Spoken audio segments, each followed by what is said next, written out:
भारत राष्ट्र समिति बीआरएस ने कांग्रेस हुकूमत से आवाम से की गई 6 जमानतों को पूरा करने और इस खुसूस में बजट में रकम मुख्तस करने का मुतालबा किया। रुकने असेंबली आसिफाबाद के लक्ष्मी ने याद दिलाया है कि कांग्रेस ने कल्याण लक्ष्मी स्कीम के तहत मुस्तहिकीन को 1,116 रुपए के साथ साथ 1 तोला सोना देने का वादा किया था। इस्तीफारा कुनिंदगान हम से माली इमदाद के साथ साथ 1 तोला सोने के बारे में इस्तफसार कर रहे हैं और हम उनका जवाब देने से कासिर हैं। के लक्ष्मी ने आज असेंबली में मुतालबात ज़र पर मुबाहिस के दौरान ये मसला उठाया।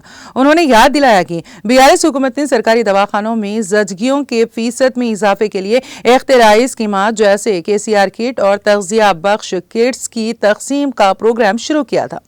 ये दोनों प्रोग्राम्स कामयाबी से हमकिनार रहे। ये दोनों प्रोग्रामों को जारी रखने की जरूरत है। ताहम कांग्रेस हुकूमत किट्स की तकसीम अमल में नहीं ला रही है। के लक्ष्मी ने कहा कि अगर कांग्रेस हुकूमत किट्स का नाम तब्दील करना चाहती हैं तो हमें कोई एतराज नहीं है। ताहम अवाम के मुफाद को मलहूज रखते हुए किट्स की तकसीम को जारी रखा जाना चाहिए। इसी तरह रुकने असेंबली दुब्बाक प्रभाकर रेड्डी ने फंड्स की कमी के बायस ग्राम पंचायतों को दरपेश मसाइल पर रोशनी डाली। उन्होंने कहा कि सरपंचों की मियाद खत्म होने पर गुज़िश्ता चंद महीनों से खुसूसी ओहदेदारान का तकर्रुर किया गया है। ताहम फंड्स की कमी की वजह से खुसूसी ओहदेदारान मुख्तलिफ कामों के लिए अपनी ज़ाती रकम सर्फ करने पर मजबूर हैं। उन्होंने कहा कि जरासीम कश अद्वियात और ब्लीचिंग पाउडर के छिड़काव के लिए भी पंचायतों के पास फंड्स की कमी है।